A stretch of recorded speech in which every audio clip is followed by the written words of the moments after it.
Algumas empresas procuram uma solução mágica para trazer inovação ao seu negócio. Algumas empresas acreditam que o segredo do sucesso está na tecnologia.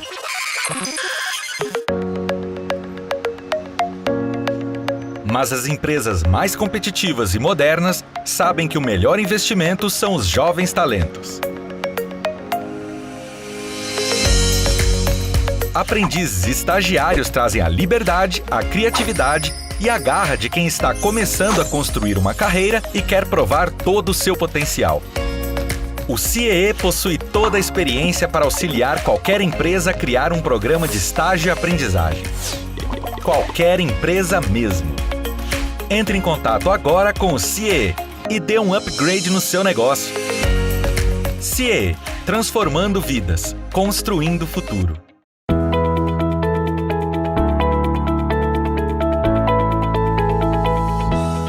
Olá, eu sou Adalberto Piotto e seja bem-vindo ao Pensando Brasil aqui pela TV CIEE.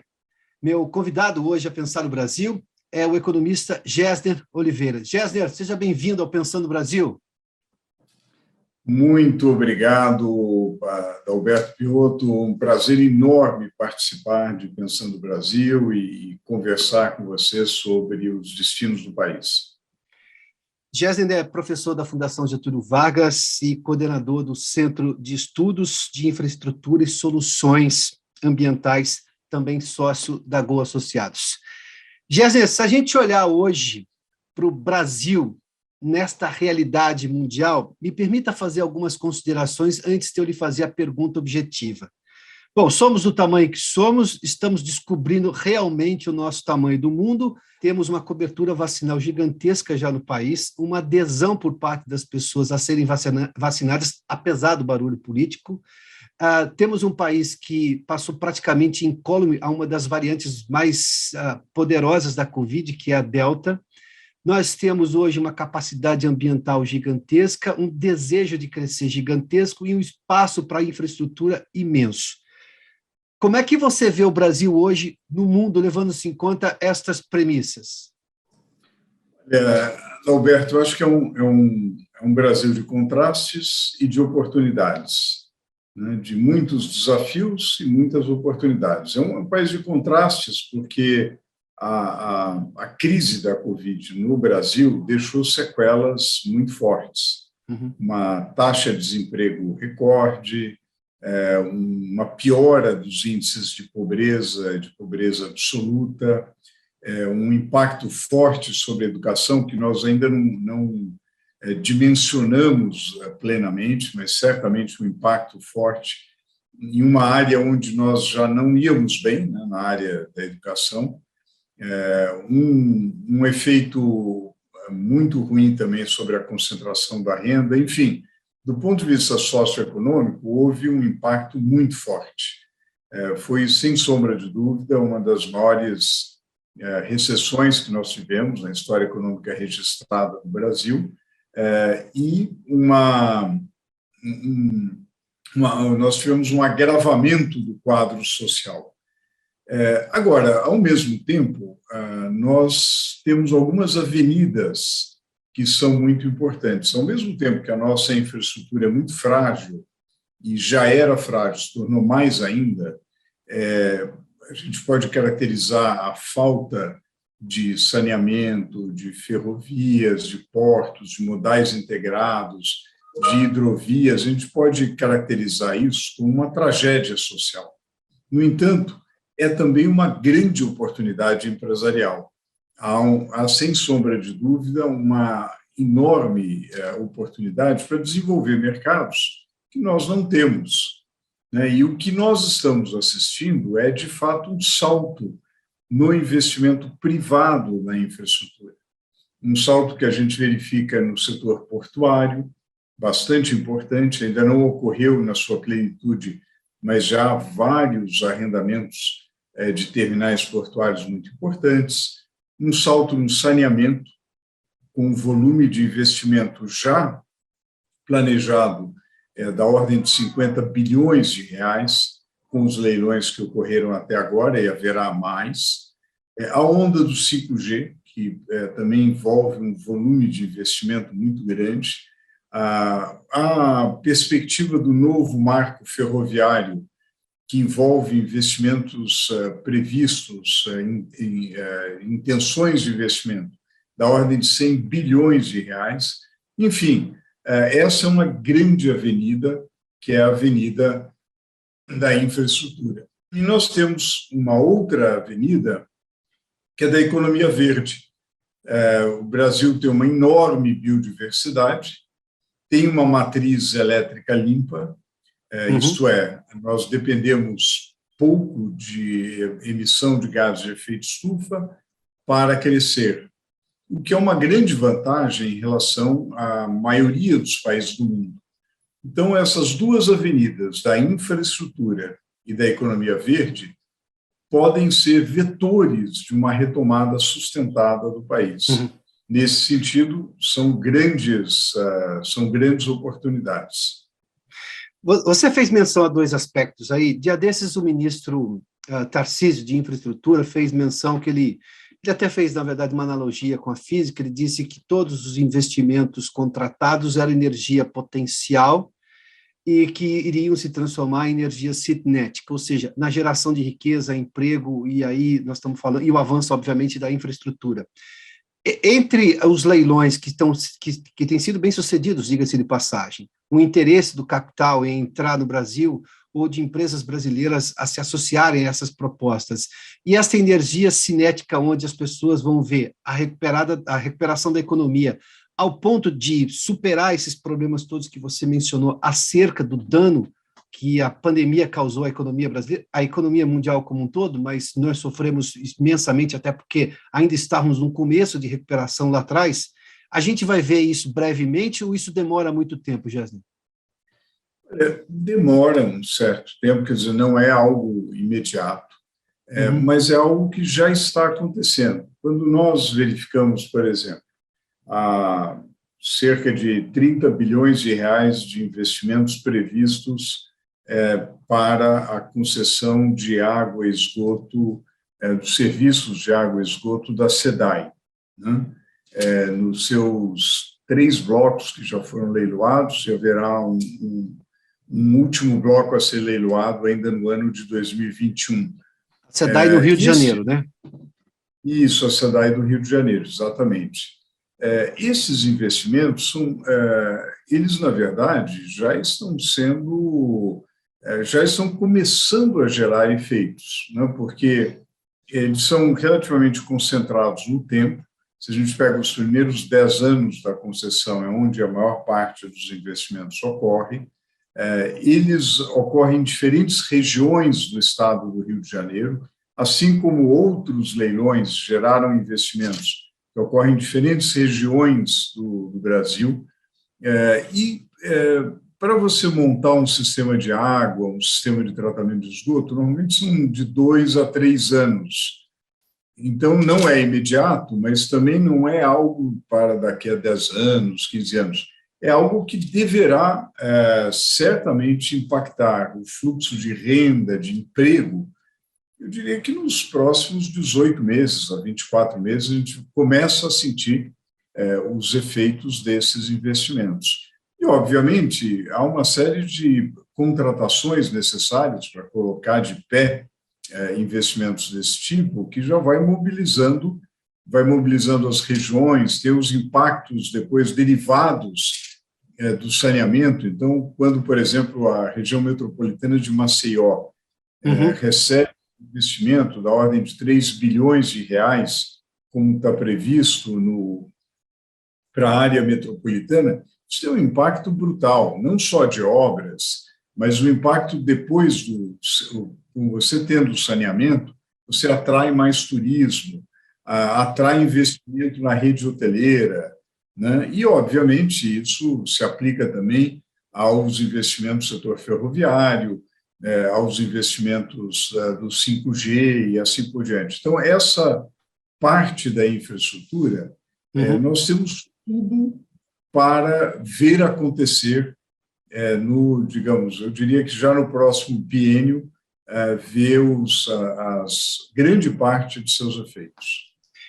Apesar do barulho político que a gente tem com muita frequência, e às vezes parte do barulho vem do próprio presidente da República, que tem um estilo de comunicação particular, mas é no governo dele que a gente está vendo esses avanços todos com uma aceleração desses leilões para fazer a infraestrutura realmente pegar no país, porque eu confesso, Jéssica, como jornalista, eu olho, às vezes eu vejo um barulho político acontecendo de um lado e está lá o ministro Tarcísio anunciando mais um leilão, batendo o martelo em mais um leilão e anunciando mais uma contratação de obras e o país avançando por esse aspecto.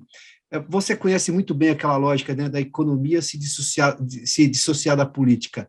A gente tem, em algum momento, isso acontecendo novamente? Como é que o investidor reage? Porque, se olhar para o mercado financeiro, qualquer soluço, o mercado financeiro reclama. Mas o investidor de infraestrutura é um investidor de longo prazo. Ele não coloca tanto dinheiro para uma obra que vai durar 3, 4, 5, 10 anos para ser concluída na sua totalidade, ou todas as suas ramificações, e vai ficar olhando para a janela toda hora. Ele olha para frente. Como é que é esse tipo de investimento, levando-se em conta esta realidade política? Olha, Adalberto, eu acho que você percebeu algo que a grande parte da mídia não percebeu. O que eu costumo chamar dessa revolução silenciosa na infraestrutura, a despeito das sucessivas crises políticas, ruídos políticos, choques entre os poderes, né? Há uma série de problemas, tanto na vida política quanto na política econômica de curto prazo.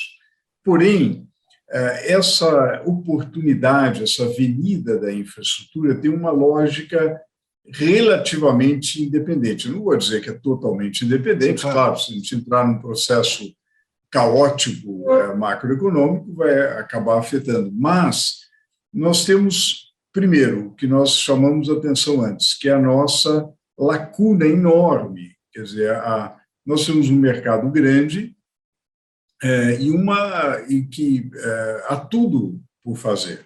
Então, há uma grande oportunidade empresarial para construir rodovias, ferrovias, portos, assim por diante. Segundo, no mundo, há uma demanda por projetos que gerem um mínimo de retorno, porque vários fundos institucionais precisam gerar um retorno maior para atender suas metas atuariais. A população mundial e brasileira também está envelhecendo. Os sistemas de aposentadorias precisam ser solventes, os fundos precisam ter metas de retorno para fazer frente às obrigações atuariais cada vez maiores, né? E ainda é verdade que a taxa de juros, o custo do dinheiro, ainda é relativamente baixo no mundo. Eu digo que ainda porque há uma perspectiva de mudança nesse aspecto, mas, de qualquer maneira, o Brasil oferece oportunidades de investimento de longo prazo para muitos fundos de investimento, de infraestrutura, que procuram essas oportunidades, e para fundos brasileiros também, e para operadores brasileiros também. Então, tem apetite de investimento, tem oportunidade, e como você bem assinalou, um investimento de 30, renovável por mais 30, nós estamos falando aqui em horizontes de tempo longos. Portanto, as crises políticas da hora não importam tanto. De novo, eu não quero dizer que não importam, mas não importam tanto. Eu tenho a impressão que, se nós trabalharmos para ter mais estabilidade macroeconômica, para ter menos ruído político, esse volume de investimentos é maior ainda. Mas a verdade é que hoje, a despeito das dificuldades de curto prazo, há um processo de investimento em infraestrutura que está, de fato, levando ao salto. E também é preciso considerar o que foi feito antes deste governo. Houve uma preparação muito importante, a criação do Programa de Parceria de Investimento, onde o ministro da Infraestrutura atual, o ministro Tarcísio, estava. Houve um aprendizado, um arcabouço de política interessante que o governo atual teve o mérito de manter esse arcabouço e, dois, acelerar o processo de concessões, de parcerias. Eu acho que há, sem sombra de dúvida, um mérito na área da infraestrutura, mas há também um legado muito importante do governo Temer. Você fez menção acerca do arcabouço legal. Do ponto de vista da segurança jurídica, Gessner, nós avançamos porque nós temos ainda, isso talvez seja um dos maiores barulhos políticos no Brasil hoje, o ativismo judiciário, o Supremo respondendo sobre todas as questões que pairam no país, o que não faz sentido, levando-se em conta a lógica da Constituição, mas, enfim, nós temos sempre o Supremo se manifestando. E basta, por exemplo, levando-se em conta a lógica democrática, às vezes o Congresso leva meses para votar alguma coisa, porque você tem que construir maioria, e partidos com maior representação, porque conseguiram isso no voto popular, conseguem fazer avançar pautas de uma forma mais rápida. Basta um parlamentar de um partido nanico conseguir uma liminar dentro com um juízo supremo e tudo para, em várias questões. Este ponto da segurança jurídica está melhor ou ainda está muito, digamos, no começo, para a gente ter uma solidez jurídica a ponto que os investimentos não vão parar por causa disso, isso não será um problema para o investidor? Nós ainda temos um longo caminho a ser percorrido para realmente ter a segurança jurídica necessária para o salto de investimento que a gente precisa. Trocando em números, nós hoje investimos em infraestrutura algo ligeiramente superior a 2% do PIB. Nós precisaríamos, no mínimo, dobrar essa participação no PIB do investimento em infraestrutura. Isso requer muito mais segurança jurídica. Agora, é preciso reconhecer que nós tivemos um avanço do ponto de vista de segurança jurídica com a aprovação de determinados marcos. Nós falávamos há pouco do saneamento. Demorou muito para o Brasil aprovar um marco para o saneamento adequado, que tenha uma regulação mais uniforme, que tenha competição pelos mercados, que os contratos sejam desenhados para estimular a eficiência, mas ele finalmente foi aprovado. E é preciso reconhecer que, apesar das várias dificuldades políticas que nós temos, um excesso de partidos, uma fragmentação muito grande, a verdade é que um conjunto de medidas importantes foi sendo aprovado. Por exemplo, a nova lei de licitações, com institutos muito importantes para o investimento de longo prazo. Eu chamo a atenção, por exemplo, para o maior papel que o seguro para grandes obras pode ter, e todo o papel que as seguradoras podem exercer na gestão de contratos de infraestrutura. Nós tivemos uma tramitação da BR do Mar, que tem impacto sobre a cabotagem. Nós tivemos, no governo anterior, e neste governo também, mudanças na legislação trabalhista num sentido mais moderno. Enfim, há um conjunto de legislações muito importantes que vêm sendo aprovadas a despeito também das dificuldades. Quer dizer, o Brasil talvez ande devagar no seu processo de modernização. Há muitas decisões judiciais que, como você bem apontou, ou são muito morosas, ou muitas vezes contrárias ao investimento. Porém, há um fato no Brasil que acho que comparativamente ao restante da América Latina, é interessante. Os contratos no médio e longo prazo vêm sendo respeitados. Sim. Contrato de concessão, por exemplo. Apesar das violências que a gente tem no curto prazo, nós vimos aquele episódio lamentável da linha amarela no Rio de Janeiro. Uhum. Nós tivemos episódios também lamentáveis na gestão do governador Requião, no Paraná. Sim. Enfim, nós tivemos várias coisas que alguém fala, puxa, esse país é maluco. No entanto, se a gente pega ao longo do tempo, no médio e longo prazo, os contratos são respeitados, os contratos de concessão são respeitados. E é por isso que a gente tem um interesse de investimento nesses segmentos. Então, eu diria que, de novo, apesar de tudo, o Brasil caminha. É pena que o Brasil poderia ir num ritmo muito mais rápido. Sim, acho que é o desejo de todos, né? Exato, e também é uma urgência Claro. para um país onde quase 10% da população está numa situação muito difícil do ponto de vista de sobrevivência, né? de quase fome, realmente. Então, você precisa avançar mais rapidamente. Jéssica, falando sobre a rapidez com que precisamos avançar, é óbvio que você fez menção aí, nós temos uma situação social ainda que é muito, muito difícil. É preciso ainda auxílio estatal. Eu tenho ali uma tentativa pela PEC dos precatórios, que foi uma proposta do governo federal para reduzir o pagamento de precatórios, apesar daquele aumento gigantesco que vai ser para o ano que vem do valor, mas, enfim, um pagamento parcelado daquilo, de parte daquilo, limitado a um valor no ano que vem, por aí vai, para sobrar esse espaço fiscal para um novo programa de auxílio às pessoas, né? O Bolsa Família vai se tornar o Auxílio Brasil. Há uma proposta hoje do Senado, aliás, nós tivemos a discussão, inclusive, pelo possivelmente candidato a presidente da República, o ex-juiz Sérgio Moro, que foi lá pelo Podemos para discutir uma outra alternativa.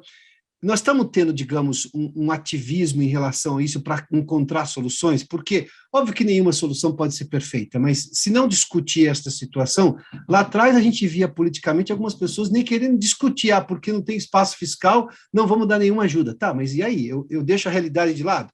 Então, a gente está conseguindo andar com as duas coisas, porque eu tenho que andar mais rápido economicamente, porque essa vai ser a solução para a economia lá na frente, mas eu tenho que oferecer alguma coisa agora, porque essas pessoas não podem esperar o amanhã. A gente está conseguindo, digamos, equalizar essas duas necessidades?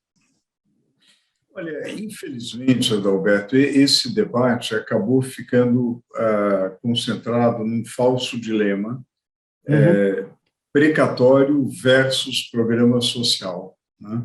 Quando, na verdade, não é essa a questão. Nós precisamos rever o conjunto de gastos da máquina pública e realmente ter a coragem de fazer cortes importantes. A grande oportunidade que, digamos, do ponto de vista da política econômica, surgiu em 2021, sobretudo neste ano de 21, foi a reforma administrativa. Na verdade, do ponto de vista técnico, econômico, o lógico, imagine um extraterrestre analisando o que foi feito no Brasil, né, um estrangeiro analisando. Nós tivemos uma crise brutal, o setor privado cortou a folha de salário, cortou emprego ou cortou a folha de salário, houve um esforço muito grande para enfrentar a crise, e o setor público não fez absolutamente nada. Quer dizer, o setor público, que já era grande, que já era empreguista, manteve a situação como se nada tivesse acontecido. Quer dizer, e há uma alocação de recursos muito ineficiente na máquina pública. Então, a grande oportunidade era uma reforma administrativa mais profunda, que liberasse recursos para um programa social mais robusto. E, em relação ao programa social, infelizmente, faltou a discussão da substância do programa. Quer dizer, quais as portas de saída, quais as formas de vinculá-lo mais fortemente com a educação, com a saúde, até que o Auxílio Brasil, na forma que foi colocada, ele até que tem alguns dispositivos, mas aí reside a questão central de um programa social realmente de boa qualidade. O que saiu, na verdade, foi um programa social meio feito no afogadilho, ao lado da quebra de uma regra fiscal que acaba aumentando a fragilidade fiscal, forçando uma elevação da taxa de juros, consequentemente destruindo crescimento e emprego, e elevando o preço do dólar e, consequentemente, gerando mais inflação. Então, na verdade, o esforço da PEC dos precatórios acabou desfazendo aquilo que se quer fazer, que é muito legitimamente proteger a população mais vulnerável. Gessner, uma última pergunta. Você fez menção à questão do potencial ambiental brasileiro e falou sobre saneamento também, porque não basta ter a Amazônia como temos, uma matriz energética majoritariamente como exemplo para o mundo, do ponto de vista de percentual do que é limpo e o que geramos de poluição com a nossa matriz energética, mas se a gente tem problemas de saneamento nas cidades, com rios poluídos, você presidiu a Sabesp lá atrás, enfim, nós temos uma realidade de saneamento em que até a percepção das pessoas em relação ao rio poluído e praia poluída nunca foi muito grande. Hoje melhorou isso bastante. Como é que a gente enfrenta as críticas do mundo, porque o mundo tem, obviamente, interesses comerciais que estão sendo contrariados com esse crescimento brasileiro? Não sejamos inocentes. Óbvio que um país do tamanho do Brasil se tornar preponderante economicamente com o que ele já tem, isso incomoda, digamos, os players que já estão no mercado, mas nós também temos erros, cometemos erros também. Como é que a gente coloca isso numa equação e aproveita algo que ninguém no mundo tem, do tamanho que nós temos, que seja a floresta, o potencial hídrico, o potencial turístico, se a gente melhorar o saneamento, e, obviamente, com melhora de educação, melhora de saúde, porque o saneamento tem é quase uma mágica, né? Melhora o saneamento, uma série de coisas melhoram, inclusive gasto público em saúde. Sem dúvida. Olha, eu acho, Adalberto, que eu concordo plenamente com você que há interesses comerciais que olham para, é o maior produtor de soja do mundo, é o segundo maior produtor de carne bovina do mundo, é o maior produtor de cana-de-açúcar do mundo. É claro que nós somos uma potência agro. Agora, eu acho que a gente deve refletir sobre aquele ponto que conversávamos da oportunidade histórica no Brasil, se transformar não apenas ser uma potência agro, mas ser uma potência agroambiental. Então, a agenda do meio ambiente é em nosso favor.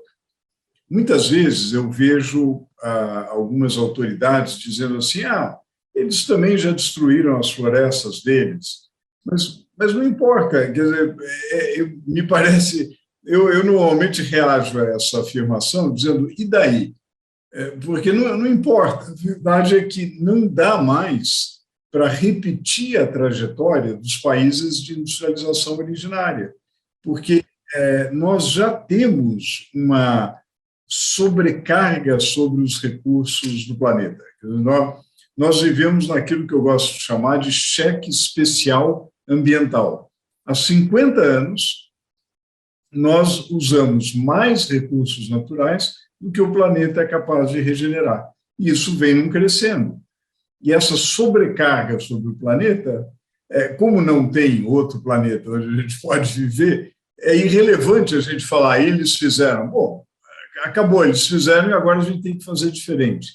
Bom, mas fazer diferente para o Brasil pode ser uma grande vantagem, justamente porque, como nós podemos aprofundar nossa matriz elétrica, que já é limpa, mas a gente precisa depender menos do regime de chuvas, então nós queremos mais energia solar, mais energia eólica, eu costumo dizer 30 em 30, 30% da nossa matriz elétrica em solar e eólica em 2030.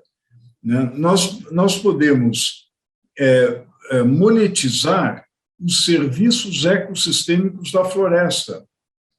E, na verdade, algumas estimativas, alguns estudos sérios mostram que os serviços ecossistêmicos da floresta, a polinização, a proteção das nascentes, e a proteção das características topográficas, etc., representam nada menos que 18% do PIB. Quer dizer, é um valor extraordinário. Ao passo que a atividade de grilagem, comércio ilegal de madeira, a pecuária de baixa produtividade que usa terras devolutas do Estado, etc., agregam muito pouco ao PIB, não agregam valor, né? Então, nós podemos aprofundar nossa matriz limpa, ganhar dinheiro vendendo mais caro, porque são produtos com menos emissão de gases de efeito estufa por unidade de produto. Nós podemos desenvolver uma agricultura e uma pecuária consistente com a preservação de floresta, podemos trazer a iniciativa privada que está interessada e tem apetite para investir em concessões para a proteção florestal, e tudo isso valoriza a marca Brasil, valoriza os nossos produtos. Nós somos os principais interessados na regulamentação do mercado de crédito de carbono. Claro. Nós devemos empurrar essa agenda, né? Então, e essa é uma oportunidade histórica, como conversávamos antes, do Brasil encontrar uma oportunidade, quer dizer, nesses vetores, na infraestrutura e na economia verde, transformando, por exemplo, a região amazônica num hub de bioeconomia, de biotecnologia, desenvolvendo uma série de cadeias compatíveis com a preservação da floresta. Isso tudo gera muito valor, né? E o Brasil pode desenvolver nesse sentido. A floresta, nesta condição, é o que se chama a floresta bioeconomicamente aproveitada, com economia ativa, né? Isso é uma floresta com Sem economia dúvida. ativa, né? Assim como nós colhemos uma safra de soja, nós podemos colher uma safra de serviços ecossistêmicos. E há interesse real nisso. E eu não acredito, Adalberto, nessa coisa de, se nos derem dinheiro, a gente faz. Não, isso está mal colocado. A colocação tem que ser o seguinte: nós entendemos que há agregação de valor. Nós vamos desenvolver esses projetos e haverá investimento. Sim. Haverá investimento, por quê? Porque são projetos atraentes, porque eles têm bom payback, porque eles têm boa taxa de retorno. Eu francamente não acredito, assim como você muito corretamente dizia, não vamos ser ingênuos, o pessoal critica muito o Brasil porque está com medo do nosso poderio agro. É verdade. Agora, também não vamos ser ingênuos, ninguém vai ficar dando dinheiro para a gente à torta e à direita. Nós temos que construir projetos que agreguem valor, que tenham sentido econômico. Ao fazê-lo, a gente atrai capital. Liderar. É esse o espaço que o Brasil precisa ocupar. Entender que ele pode liderar nesse aspecto dessa nova economia, dessa bioeconomia. É isso. Exatamente. Gessner, muitíssimo obrigado pela gentileza da entrevista aqui ao Pensando no Brasil, viu? Olha, eu que agradeço, é um prazer enorme, Adalberto. Parabéns pelo seu programa, parabéns pelas suas reflexões. É um privilégio estar aqui com você. Muito obrigado uma vez mais. Gessner, até mais. Até mais.